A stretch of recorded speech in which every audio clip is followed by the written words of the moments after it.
Hi అండి, అందరు ఎలా ఉన్నారు? నేనైతే చాలా బాగున్నానండి. యాజ్ యూజువల్గా మనం ఎప్పుడు వ్లాగ్ చేసినా ఏవో ఒక టిప్స్ చెప్పడం అలవాటు కనుక టిప్స్, అలాగే యూస్ఫుల్గా ఉపయోగపడే ఒక మంచి జ్యూస్ని, అలాగే కొన్ని రెసిపీస్ని ఈరోజు అయితే చూపించబోతున్నాను. ఎక్కడ కూడా స్కిప్ చేయకుండా చివరి వరకు చూడండి. ఇక్కడ నేనైతే ఫస్ట్ బ్రేక్ఫాస్ట్ కోసం ఉప్మానైతే చేస్తున్నాను.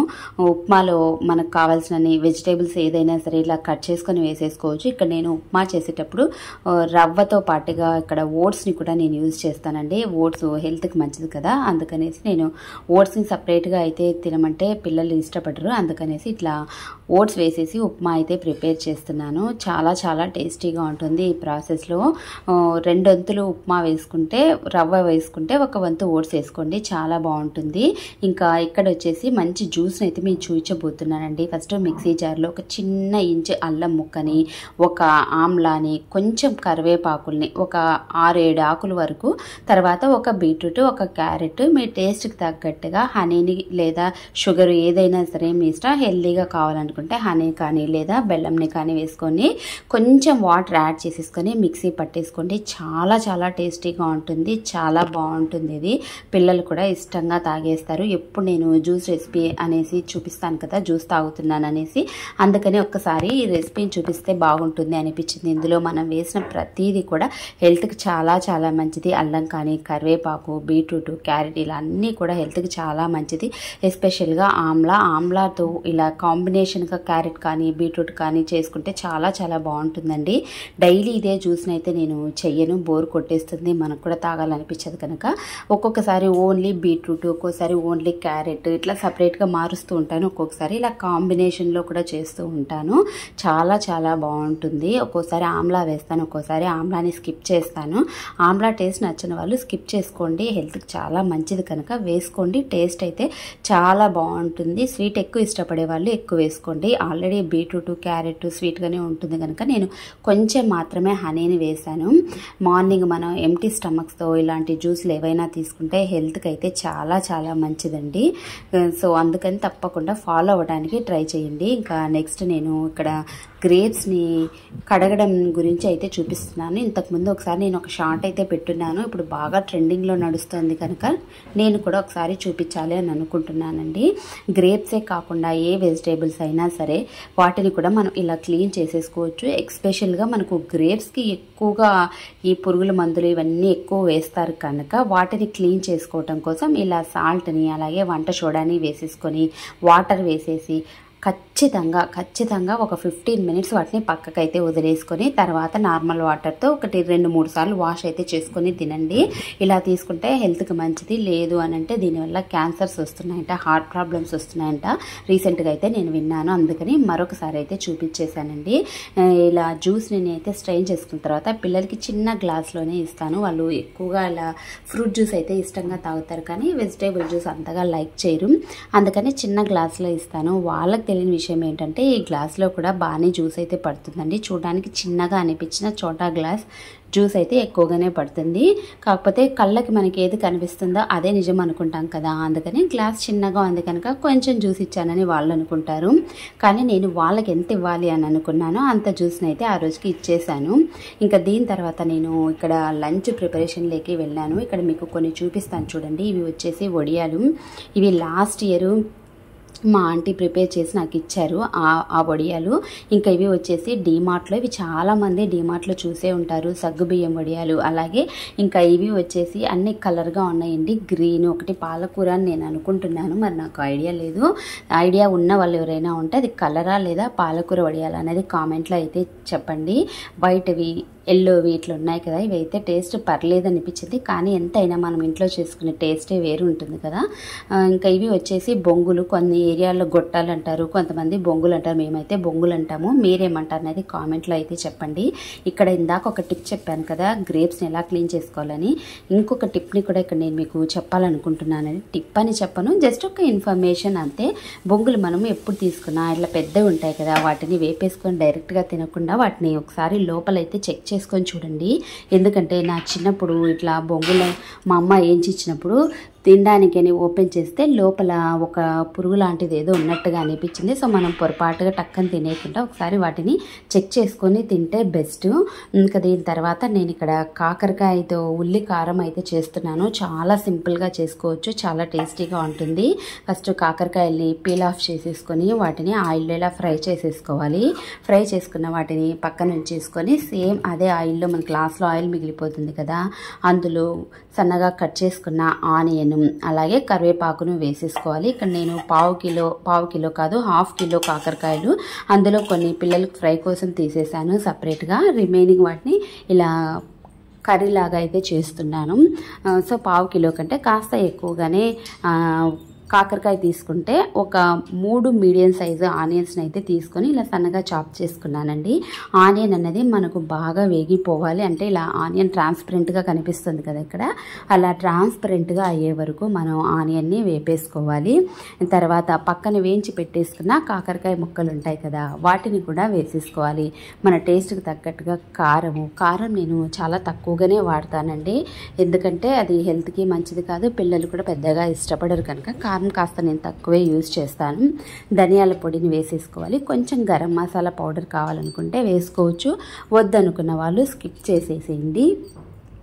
ఇవన్నీ వేసేసుకొని మొత్తం అంతా ముక్కలకి పట్టేలాగా బాగా కలిపేసుకోవాలి. బాగా కలిపేసుకొని మూత పెట్టేసుకొని ఒక 5 నిమిషాలు అలా కలుపుకుంటూ ఉంటే సరిపోతుంది. అదంతా కూడా బాగా పడుతుంది. చాలా చాలా టేస్టీగా ఉంటుందండి. దీన్ని మనం సైడ్ డిష్గా తినొచ్చు, రైస్తో మిక్స్ చేసుకొని కలుపుకొని కర్రీలాగా కూడా తినొచ్చు, చాలా బాగుంటుంది. చివరిగా కావాలనుకున్న వాళ్ళు కొంచెం బెల్లం వేసుకోండి, నేనైతే వేయలేదు, స్కిప్ చేసేసాను. ఇంకా ఇక్కడ నేను ఇంతకుముందు వీడియోస్లో గ్రేప్ తోటి అంటే బ్లాక్ గ్రేప్స్తో గ్రేప్ స్క్వాష్ చేశాను అని చెప్పాను కదా, ఆ గ్రేప్ స్క్వాష్ ఫ్రిడ్జ్లో అలానే ఉండిపోయిందండి. నాకు ఏది కూడా ఫుడ్ వేస్ట్ చేయడం అస్సలు ఇష్టం ఉండదు, దాన్ని ఏదో ఒక రకంగా మళ్ళీ యూజ్ చేసేస్తాను. ఎందుకు ఇది మిగిలిపోయిందంటే జ్యూస్ అయితే చాలా బాగుంది. అప్పుడు తెచ్చుకున్న గ్రేప్స్ చాలా పుల్లగా ఉన్నాయి, ఎందుకో మరి తెలీదు, చాలా పులుపు ఉన్నాయి, అయినా జ్యూస్ కూడా బాగుంది. కాకపోతే డైలీ ఏదో ఒక వెజిటేబుల్ జ్యూస్ ఇలా ఎక్కువైపోయింది, అందుకనేసి ఇది అలానే ఉండిపోయింది. సరే ఇంకా దీన్ని ఎలాగైనా సరే యూటిలైజ్ చేసేయాలి, ఇలానే ఉంటే ఫ్రిడ్జ్లో అలానే ఉండిపోతుంది అనేసి నేను ఆ గ్రేప్ స్క్వాష్ తోటి ఇక్కడ జామ్ అయితే ప్రిపేర్ చేస్తున్నానండి.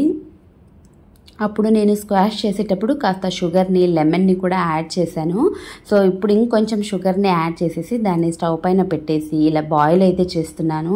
చెప్తే నమ్మరు, చాలా చాలా బాగా వచ్చిందండి. నాకు అప్పుడు అనిపించేసింది, సో అంటే మొన్నటి వరకు మనం చేసింది గ్రేప్ స్క్వాష్, దాన్ని ఇంకొంచెం షుగర్ యాడ్ చేసి స్టవ్ పైన పెట్టేస్తే ఇలాగా ఈ కన్సిస్టెన్సీ వచ్చిన తర్వాత దింపేస్తే పర్ఫెక్ట్గా ఉంటుంది, జామ్ అయిపోతుంది.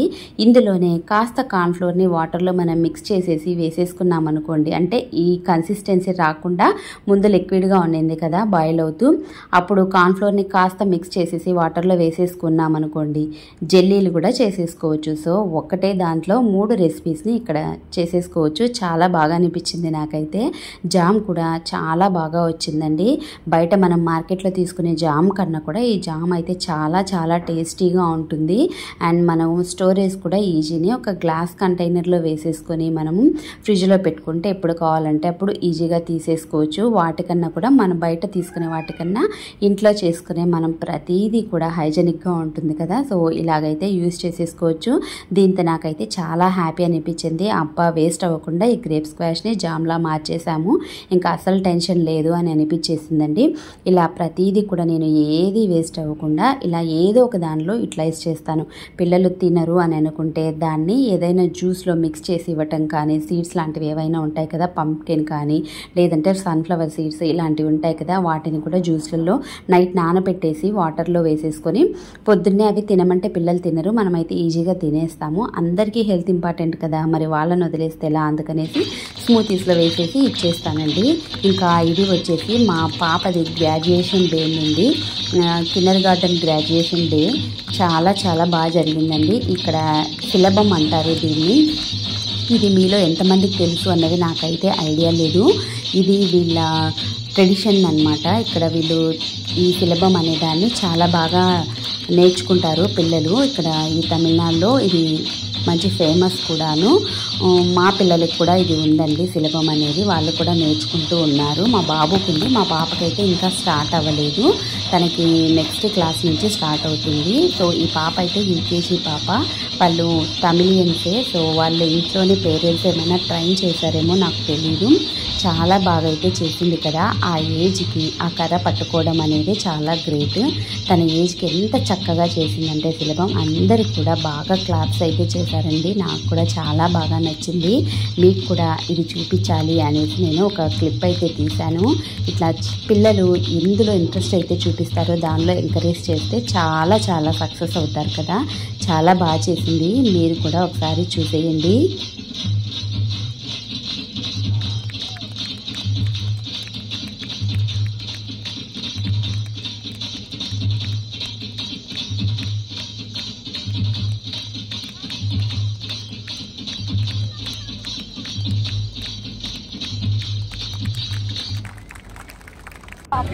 ఇంకా దీని తర్వాత మా పాప ఇక్కడ వస్తుంది, మా పాప ఏనండి.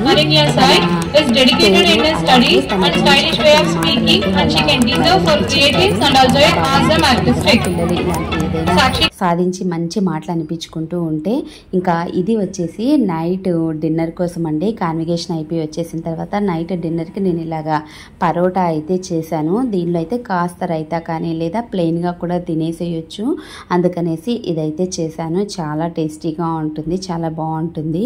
ఇంకా దీని తర్వాత లాస్ట్లో కొన్ని పిక్స్ని అయితే నేను యాడ్ చేస్తాను, చూసేయండి.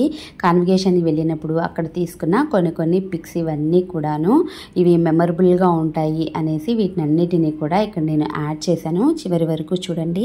ఫస్ట్ టైం మా ఛానల్ని చూస్తున్న వాళ్ళు ఎవరైనా ఉంటే తప్పకుండా లైక్, షేర్ అండ్ సబ్స్క్రైబ్ చేయడం అస్సలు మర్చిపోకండి. ప్రతి వ్లాగ్లోనూ ఏదో ఒక యూస్ఫుల్ టిప్ అయితే తప్పకుండా ఉంటుంది, వెళ్ళి అన్ని వ్లాగ్స్ని ఒకసారి చెక్అవుట్ చేయండి. మరొక వీడియోతో మళ్ళీ కలుద్దాం. టాటా, బాయ్.